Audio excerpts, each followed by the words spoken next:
everybody. I am Terrence Burns here, New Life Commission. We are New Life Commission, not only live, but we are New Life Commission alive. Why don't we just call it New Life Commission alive? Amen. New Life NLC alive. How you like that? I'm looking at Kim Yada. I'm looking at my sister Kim. We are New Life Commission alive, and we are happy today. It's just been a great day, a great year for us.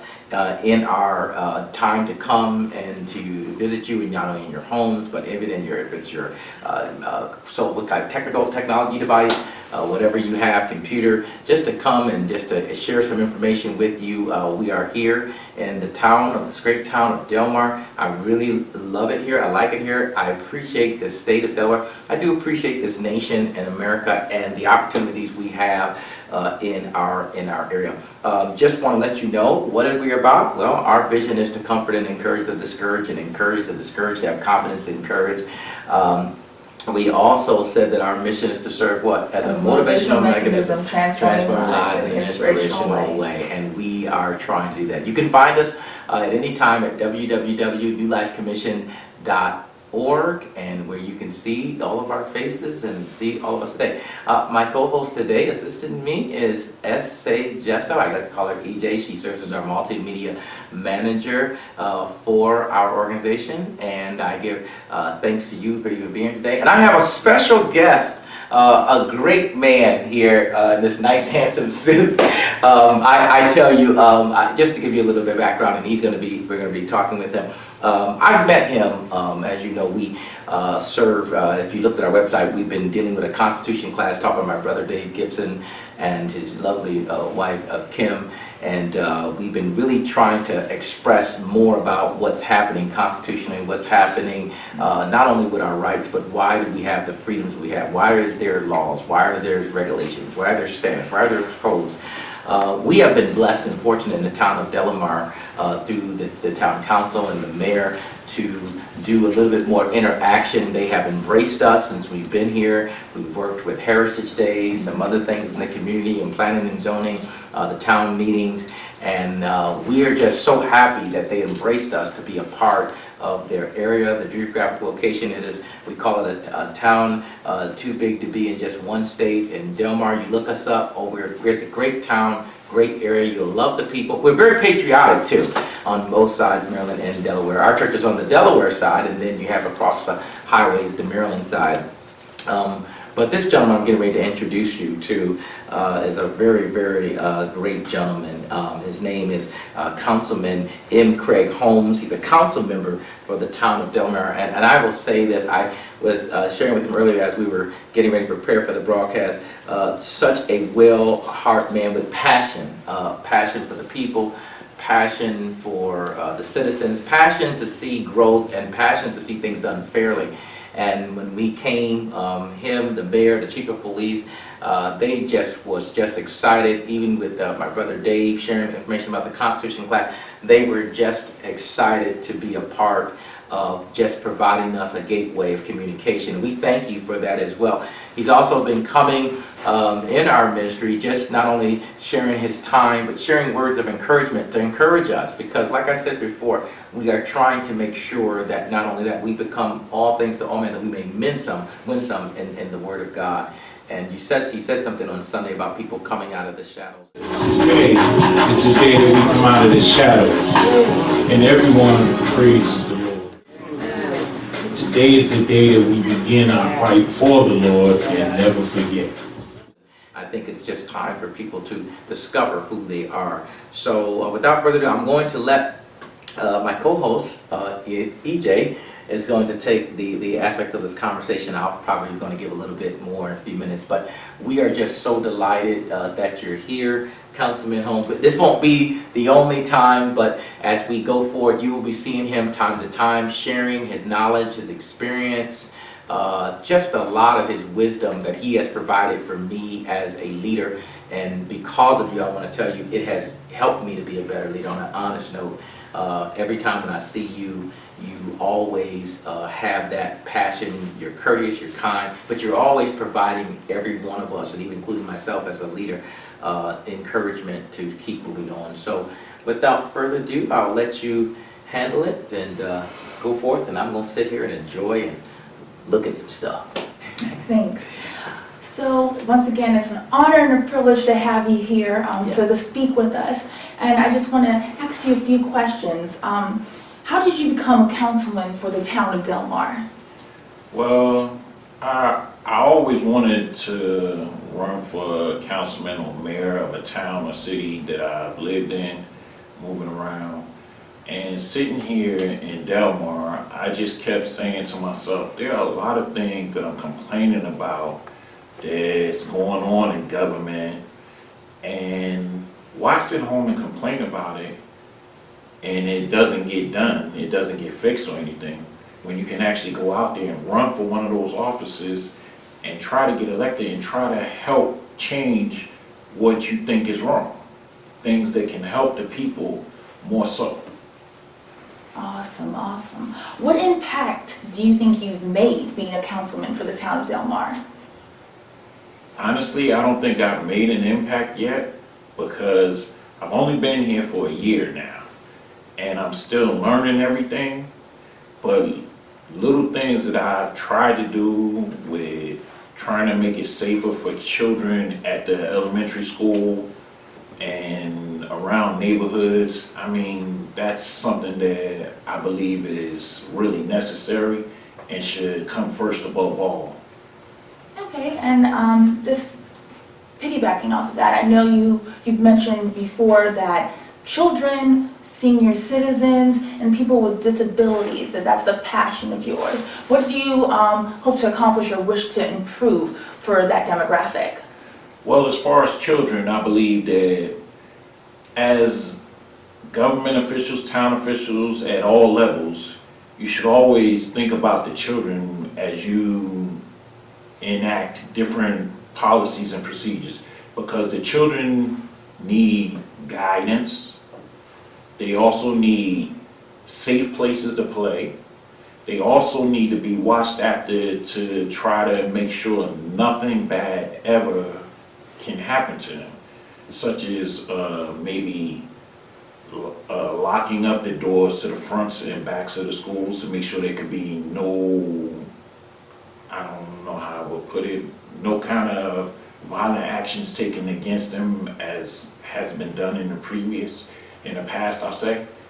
As far as seniors, I believe that they're the forgotten people of our society, because once you get to a certain age, it's like, okay, we're gonna put them in this home here, we're gonna leave them over here. No one, how many people actually go and knock on the door and ask the senior that lives near them, are you okay? Do you need anything? I'm just checking on you, you know. Something neighborly like that. Small things go a long way as far as like handicap parking and stuff. We need to be more aware of where we're parking and not block handicap access. There are people that really need those spaces. People park on access boxes, blocking them. They don't realize that if a handicapped individual pulls up and needs to park there and they park there, they can't get their ramp out of their van or vehicle in order to get out. Things like that. That's amazing. Very much so. And so I know you, just talking with you before we started the show, you talked about in terms of senior citizens and, you know, places for them to live. You said as people are moving down. Could you expound more on that? I think we need more.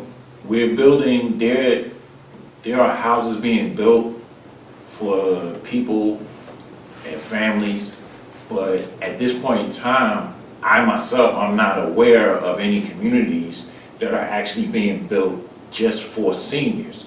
I don't mean like senior homes where you just push off the seniors and forget about. I mean actual homes that are ADA compliant, homes that seniors can go on one level houses or apartments and condos that they can actually move around, get to, and you know, being that most seniors, they have trouble reaching higher or walking. I believe that you can have a community in every town that seniors can move into and not have to move away from where they've lived most of their lives. And I would like to piggyback on that, what she's saying. You're saying something really important that me and my sister Kim, we were all talking. In that with seniors and generations, you've been here for a while, watching things change. You've watched cultural diversity. Could you just briefly elaborate from your perspective, not only as a resident, well, it's also as a resident, but also as a county elected official, how do you look at the generational trends from how the older and the newer generation, they say millennials, and how do you look at cultural diversity as you see it now from when you were here earlier? Which is a conversation a lot of times people don't have, because I know serving as a leader, we see it, we have to embrace it. You see it with different decisions makings you have to make, and there's generational things that people come to you with, decisions have to be made. So how do you look at the generational transitions and changes, as well as the cultural diversity changes as well? I'd say since I've been here, I came here in 2011, February 2011. And I've been here for 6 years, almost 7 years now. So I've seen how culturally, I'd say it's mixed. It varies. I mean, especially here on the western part of Sussex County, it's really mixed and diversified. Wow. So I don't see it as it's one particular background, but I see everybody, and I think it's really great that we can all come together and try to work together. So do you see, as people getting together do you see more races and cultures starting to understand more each other, not just only just here in this area, but this part of Sussex County, as well as what you see on other aspects throughout the state in your perception? You see it more coming together? Honestly, here in Delaware, I actually see it coming together. Okay. I really do, because I've been other places and I've seen how it's split off.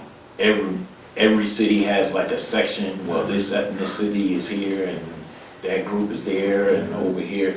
Here in Delaware, I found that everybody is, I can say, everybody may not know you personally, but they actually know of your face, because I guess you can say because it's a small state, small towns.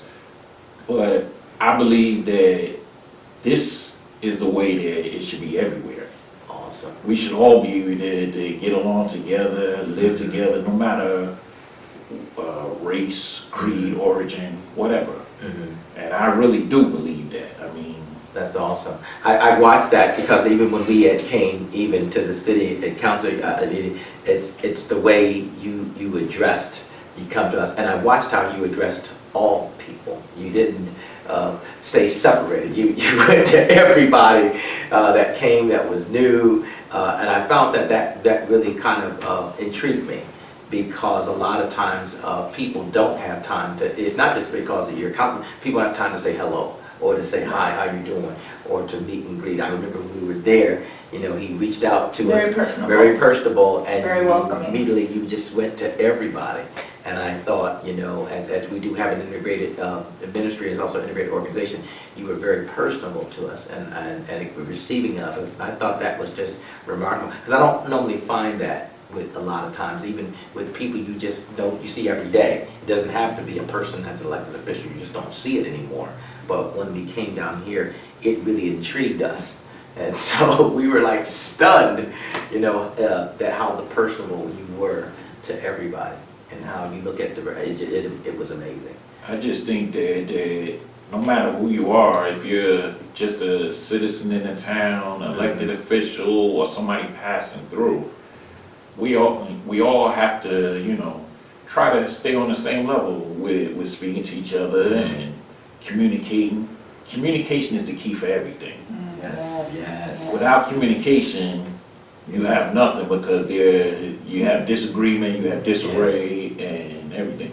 Even myself with my neighbors, same thing. I had a disagreement with my neighbor, And I had to come to a conclusion on my own that we can't change each other, but we live next to each other. Wow. Why don't we just respect each other's boundaries, Wow. whether we like it or not? Wow. And I've tried to do that, Wow. and I would like to be a better neighbor, but I personally don't know how to go about doing that without alienating someone else because of what they think. That's an interesting point. I know yes, but that's an interesting point because so many times, like you said, communication, and that shows a transparency that we all face little defects or things that we're trying to improve. And I want to say this last thing before she gets back to it. When you were running and you were getting ready to meet other people in your public with communication, was there anything of, I will say, slight fear, or you were confident that you were gonna go, when you went door to door, because you're a grassroots politician, a grassroots elected official, and I love your style, but how did, when you made that decision you were gonna go door to door, how did you feel? Was there some fear? Was there some hesitation? Or There's what was fear for inside? me in everything that I'm trying to do, because I fear that I don't want to become an enemy of somebody because of what I think that I can do for somebody, or something that I want to try to help with people.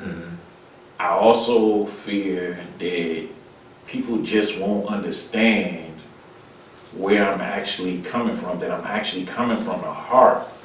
Sometimes I don't put the words together like they should be to put forth exactly what I'm thinking. Wow, I have to take time to actually sit down and think about that's awesome. what I'm saying, That's because I have a tendency to say things that people may think I'm trying to go against them, but I'm actually not. Can I say that this is true? I seen him in a couple with things being approved for the council when it comes to certain bits, and I like the way how you handle that so well professionally. I didn't really realize that. I said something must be going on in Councilman Holmes' head, because when he's making decisions, I like that. We don't find too many people, like I said, who like to prepare and gather thoughts before actually, presenting them. If you was to say to anybody who was getting ready to think about running, I know that's one of my passions for the future, but how would you express to them, like you said, about thinking before actually speak? What kind of advice you would give them as guidance? Myself, I would say, if you really have a passion for government, don't let anybody hold you back. Wow. Whether you think I it's like that. going to be a hard road or not, Like that. try it. You'd be surprised. Myself, I did the same thing. I was really scared and worried about it. I thought I had no chance of getting elected. Wow. But Wow. fortunately for me, I didn't have to do too much. I was unopposed when I ran. Wow. Wow. And I see how that is when you're unopposed. It's just like, I didn't realize that the seat was that wide open. I mean, Wow. where there was no one there, and I could just, I don't want to say walk into, but I mean. Yeah, you had to earn it. Right. To get to know you. Right. And now, like I said, me being only a year in, Wow. I'm still fearful that I'm gonna do the wrong thing, say the wrong thing, or alienate somebody. That's my biggest fear, alienating the people that I want to serve, that I actually truly want to serve. Wow, that's powerful. Very powerful. And I know that's powerful. I'm sitting up here, I'm listening to him, and it's a very powerful statement. I know, and I'll say this in another agreement, you have such a respect on both political sides, independents, Democrats, Republicans. They respect you highly, and you said about no fear. Like I said, because I watched you, and you have a way of following peace with all men in such a way. You're watching, you're listening, and I learn from that. We've watched him, even when he's here, sitting here, and his interaction with everybody. When you're bringing your grandchildren to ministry, and the passion is to help lead and guide their lives. I just find it remarkable. Yeah, I'm taking it in. It's Yeah, just definitely. amazing. It's really amazing to Yeah. see how you want to include everyone. You don't Yeah. want anyone to be left out or left Racist. behind, Yes. which is really incredible and really amazing. Outside of senior citizens, children, and people with disabilities, what else do you hope to accomplish being a councilman with the town of Del Mar? Well, I really would like to get more people in the town to actually come out to their council meetings. Come out and see what's going on. Come out and have a voice in your town. I mean, I know there are people sitting at home that say, hey, I don't like how that's being done or whatever. I've done it myself. And now that I'm here, I'm actually saying, you know what? I could have been doing something before had I just attended a meeting. Attending a town council meeting, going to a county council meeting, or any type of meeting that they're having, because all of those meetings affect you also. Don't just let somebody like myself or any elected official sit back and say, okay, well, you told me you wanted this done, so let's try to get it done for you, but you sit in the shadows. I think most people, like I said, all people in the town, in other towns and cities, if you actually come out to your council meetings, your voice can be heard. Yes. And changes can take effect if you actually participate. You practically took the next question out of my mouth. Literally, how do we get more involved in our local government? But that's a very powerful statement you made. And I want to say this because sometimes when people come in, only when there's like a real crisis, they'll want to come in. And even with faith-based religious organizations, always wait until the last minute. We decided to come because not only we wanted to know what's going on, what can we do to help the town government to make it better? And one of the things I'm very grateful for is the way that not only you all embraced us, but all of you said, we asked, you said, okay, here's what we need and what can we do for you all to help provide some guidance, which I thought was awesome, because most times you will see when there's something going on really bad, then everybody want to start coming.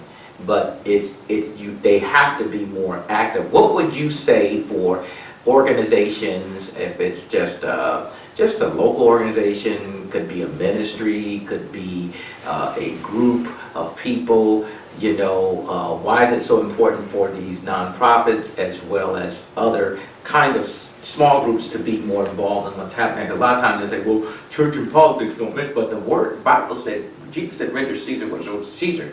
He also said in Romans 13 is we pray for every subject, so be subject to the higher power, and also praying for men in authority. So it is our job.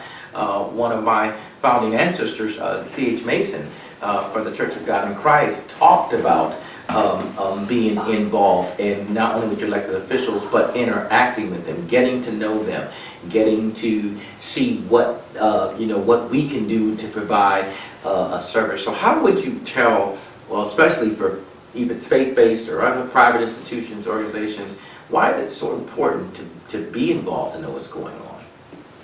You have to be involved because you not being involved, someone's speaking for you.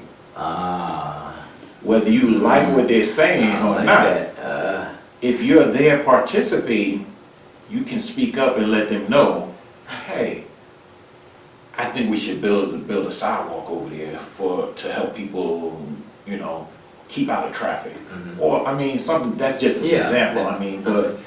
or something even bigger, well, we should have a fund for the parks, Mm-hmm. just for events for children or anybody that wants to come. Anything. Even something that you feel is just for your community, just for the block that you live on, the street you live on. Wow. If you come to meetings, you can voice that. I like that. Elected officials are there for you, to help you. They're no different than you. And I myself feel like I'm no better than anybody else. And I really mean that. I think it's harder being a person who thinks the way that I'm thinking, Mm-hmm. because I feel like the person, you, Mm-hmm. anybody else around, Mhm. we're the same, no matter what. Mm-hmm. and we can work together and get a lot of things done. We can change a lot of things.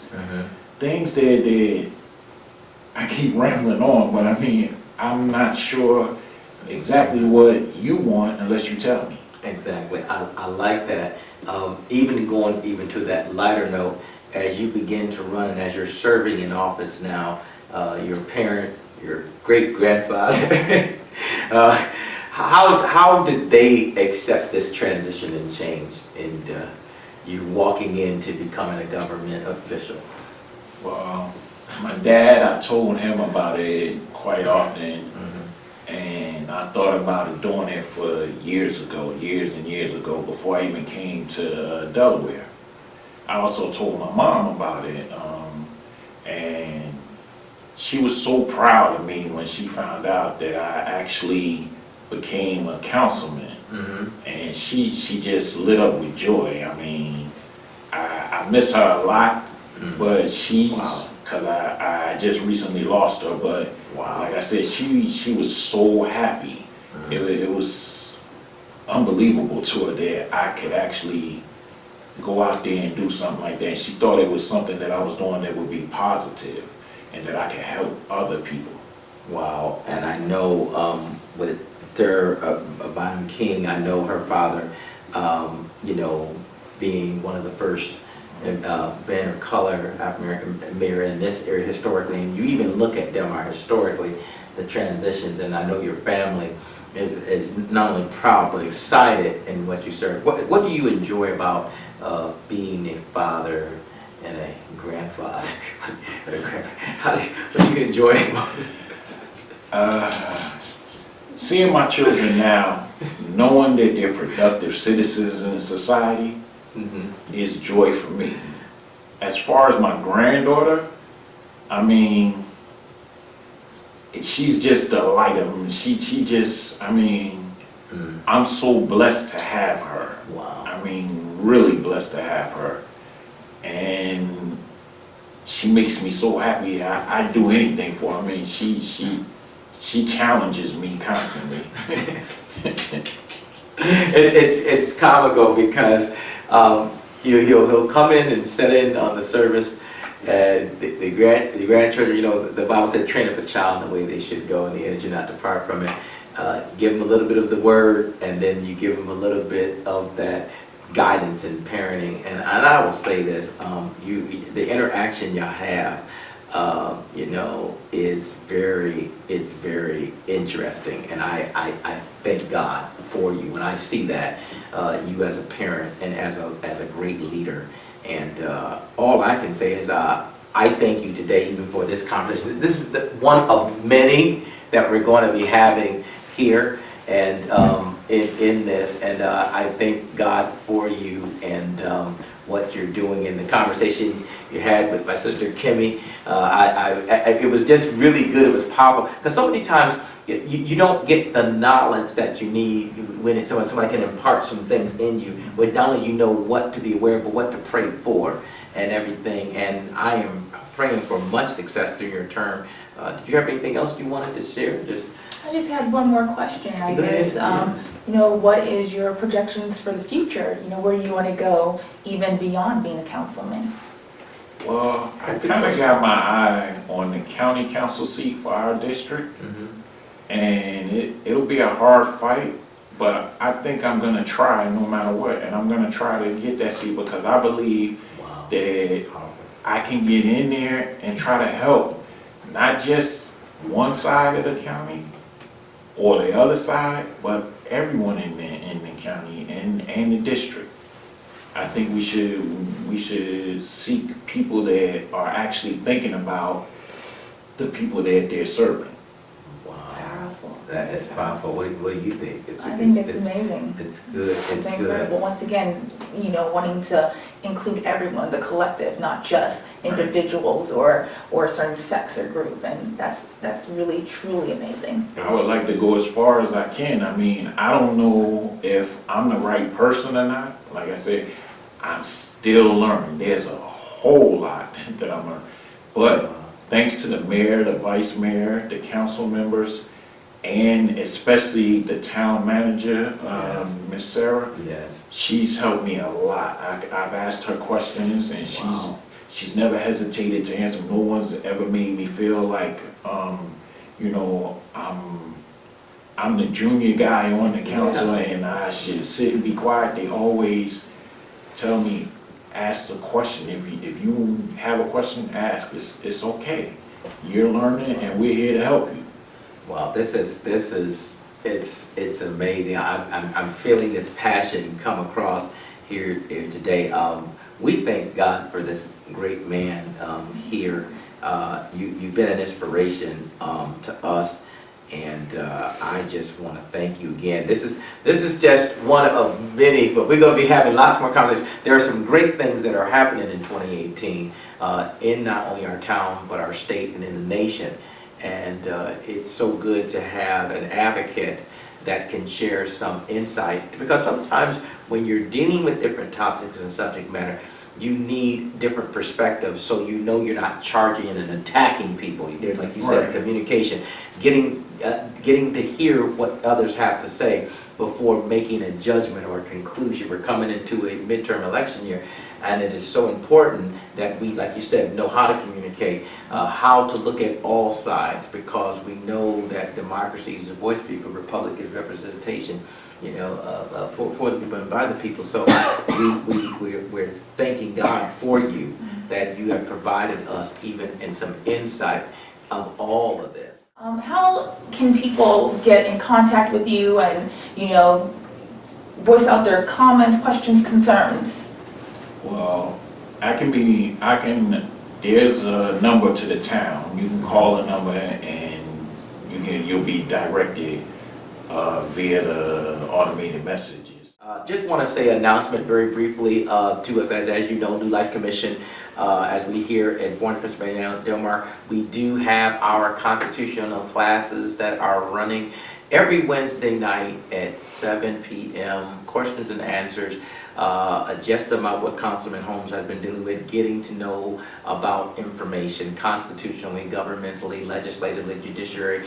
It's like I said, he's learning. We all are learning. We may have had some things, even with the jobs that I've served in governmental aspect with the state and federal. We all need to know, and that's every night, every Wednesday night at 7 p.m. Dave Gibson. I'm also we'll be posting by next week during the holidays, Councilman Holmes' information, so that you can get to him, and if there's things, concerns you have, even if you're a person that's maybe thinking about running for office, he can provide some guidance and provide some what we call mentoring for you. He's also a great public speaker for anybody to come to. So we want you to keep those Constitution classes in mind, and as Councilman Holmes, him in mind and in prayer as his endeavors. And you can also look at this again and again on our website at www.newlifecommission.org. We've got some other great things. And I also, to piggyback off that Constitution class, we're going to be continuing into January. I believe in the 10th and going on to that, and we are excited about it. And to have the council support on what we were trying to do, we said we want to get more people active and coming to council meetings. I know that's our goal for ministries and organizations and everything. So I'll let you have the final say of, you know, I've been talking. Yes, certainly. Just to quickly piggyback off the Constitution classes, this current session is 6 weeks. We have already had 2 sessions. We're taking a break this upcoming week for Thanksgiving, and the sessions end December 20th, so we have about 4 more sessions. And just like Councilman Holmes was saying, you have to get involved with your community, involved with your town, to be able to make change and affect change. And one of the things about the Constitution class, you want to know about your government so that you know how to impact and make change in your government. Until next time, let me say, I know this is informal. I want to say bye to all my children. All my children was asking about me. I'm starting with Destiny in Corpus Christi. You know, TJ in Corpus Christi, Jacoby in Corpus Christi, my daughter Brittany Parks here in Del Mar, Delaware, and Olivia in Dover. I thank God for all my children, and I'm saying hi to them, so that means they gotta, you know, work with. And my nephew Zach. He will be for the next interview. So till next time, we say bye, and we love you. Yes.